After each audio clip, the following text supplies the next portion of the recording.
नमस्कार बच्चों, कैसे हैं आप लोग। तो मैं हेमेंद्र गोस्वामी आप सबका स्वागत करता हूं एग्जामपुर के हमारे एसएससी चैनल पर। तो प्यारे बच्चों, हम डिस्कस करते हैं द हिंदू के सबसे इंपॉर्टेंट वोकैब जो कि एग्जाम में एसएससी के, चाहे वो सीजीएल हो, सीपीओ हो, सीएचएसएल हो, जीडी हो या एमटीएस, चाहे वो सीजीएल और सीपीओ का प्री हो या मेंस हो, इससे बाहर ना तो सिनोनिम एंटोनिम आते हैं, ना वन वर्ड आते हैं, ना इडियम फ्रेजेस, ना फिल इन द ब्लैंक्स, ना ही क्लोज टेस्ट। तो बेटा, हम करेंगे इसके पूरी एनालिसिस आज। इसमें आपका जो ट्रेंडिंग न्यूज है उसी पे आधारित हम लोग ग्रामर डिस्कस करेंगे, रीडिंग और स्किमिंग होगी और एडिटोरियल एनालिसिस होगा।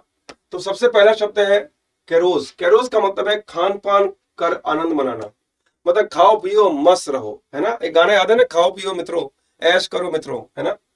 तो इसको याद कैसे करें, कैरकोस को, कैर ओस, कैर ओ यूज, बड़े बड़े लोग कार यूज करते हैं। क्या लिखा हुआ है, बड़े बड़े लोग कार यूज करते हैं, खाते पीते हैं और आनंद मनाते हैं, जैसे पार्टी होती है ना, इट्स अ पार्टी टाइम।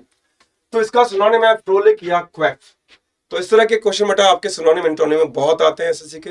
अगला शब्द क्या है बच्चों, अगला शब्द है आपके सामने कैजुअल, यानी आकस्मिक या अचानक। जैसे कि आप घर पे बैठे हैं अपनी गर्लफ्रेंड के साथ, पॉपकॉर्न खा रहे हैं, मूवी देख रहे हैं, अचानक पापा मम्मी आ जाए, आपकी हालत क्या होगी। जैसे इस बंदे की हालत हो रखी है, वही हालत आपकी होने वाली है ना। तो कैजुअली कैसे याद करें, वो हमारे यहाँ कैजुअली ही आना पड़ा, अचानक आ गए बिना किसी खबर के, कोई काम नहीं। अब इसका सिनोनिम है ओकेजनल, यानी कभी कभार। जैसे बिल्ली है, अचानक दूध पी रही है, आपने देख लिया तो हालत खराब हो जाएगी उसकी। अगला शब्द क्या है बेटा, कैटास्ट्रॉफी। कैटास्ट्रॉफी का मतलब होता है प्राकृतिक आपदा, तबाही, जैसे तूफान, भूकंप या फिर बाढ़। ठीक है, तबाही या आपदा याद कैसे करें कैटास्ट्रॉफी को, वो हमारे यहाँ कैजुअली ही आना। ये कैटास्ट्रॉफी को कैसे याद करें कि कैट ने कॉफी पीकर, कैसे याद करें, कैट ने कॉफी पीकर रसोई में तबाही मचा दी। भाई इसमें निकोटीन होता है, कैफीन होता है, नशे में आ गई लड़की, मतलब जो जो हमारी बिल्ली थी। अब इसका सिनोनिम है क्लैमिटी, ट्रेजेडी और डिजास्टर, यानी प्राकृतिक आपदा।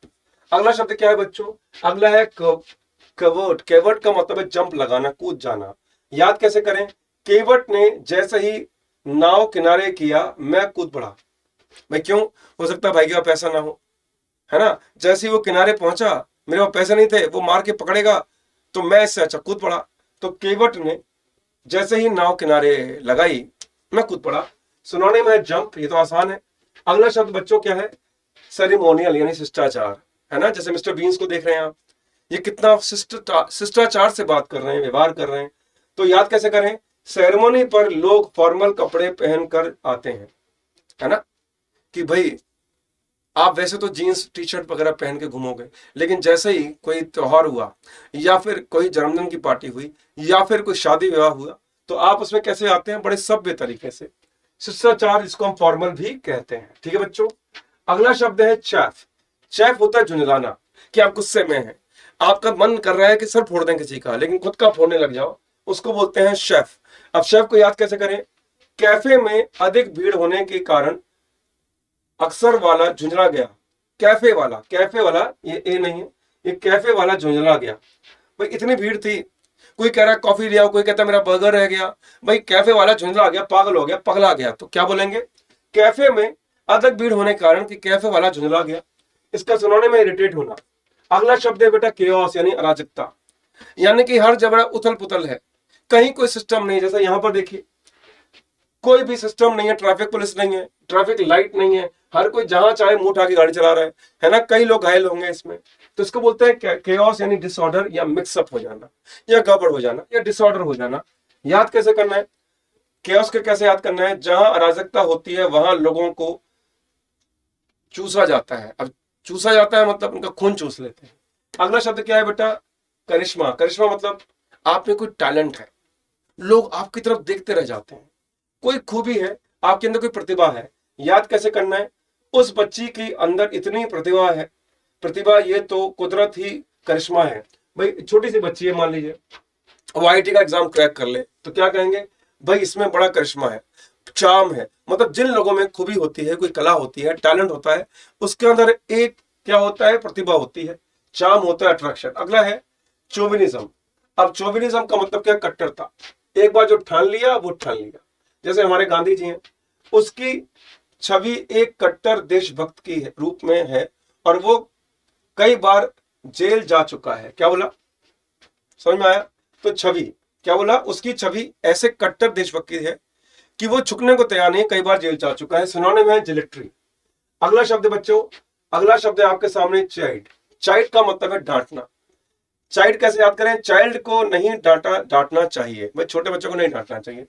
इसको एक और तरीके से याद कर सकते हैं, रिब्यूक। रिब्यूक कैसे करें? अगर बच्चा रिबुक के शूज, रिबॉक के शूज मांग रहा है तो बहला फुसला कर मना लो, पर डांटो मत। क्या बोला? कि अगर बच्चा रिबॉक के जूते मांग रहा है तो बहला फुसला के मना लो, डांटो मत बच्चे को।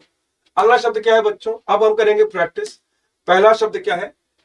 कोएर्सिव। कोएर्सिव का मतलब क्या है? बलपूर्वक, जबरदस्ती। जैसे ये कुत्ता है, ये मुर्गी को जबरदस्ती अपने उसमें ले जा रहा है घर में, तो ये एडजेक्टिव है, यानी सिनोनिम एंटोनिम भी एडजेक्टिव होंगे, है ना बेटा?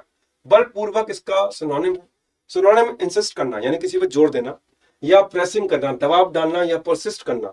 जैसे कि आपको कॉल करते हैं ना टेलीकॉलर वाले, सर बीमा करा लो, इंश्योरेंस करा लो अपना अपना, तो बार बार किसी चीज के लिए जोर देना। एंटोनिम है पावरलेस, यानी कि कोई ताकत ही नहीं है, शांत है। Example, the governor has a hereditary army for coercive purposes.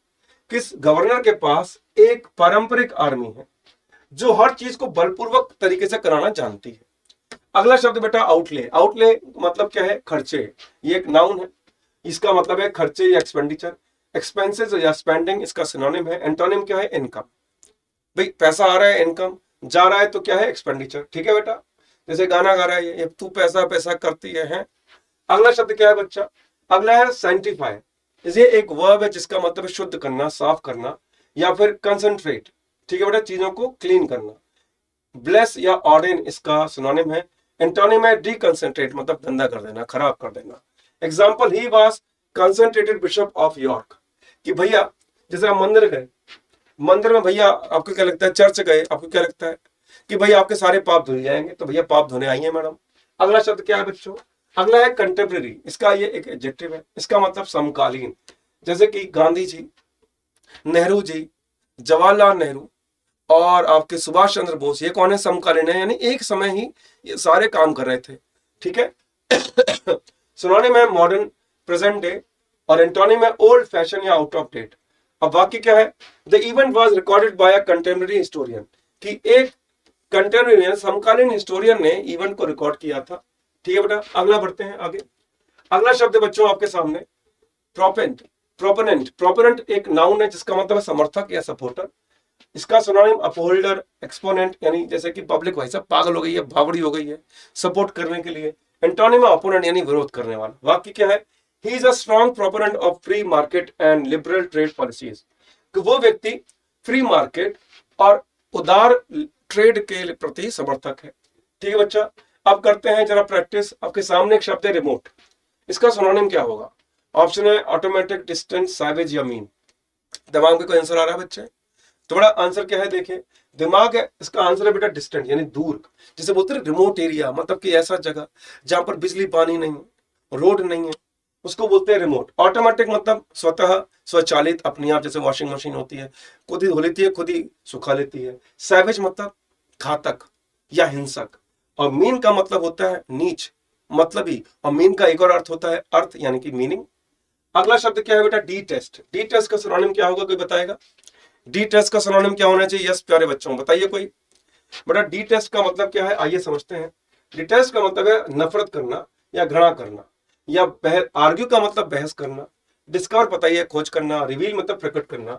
तो किसी से नफरत करने का डी टेस्ट ऐसे याद कर लो, शक्ल से याद कर लेके याद हो जाएगा। आज का अगला और आखिरी शब्द बच्चों ग्रेशियस। इसका सिनोनिम क्या होगा? प्रिटी, क्लेवर, प्लीजेंट या प्रेजेंट। ग्रेशियस दिमाग में आ रहा है? चलिए देखते हैं आंसर क्या होगा। ग्रेशियस का मतलब है प्लीजेंट, यानी सुखद लगने वाला, अच्छा लगने वाला।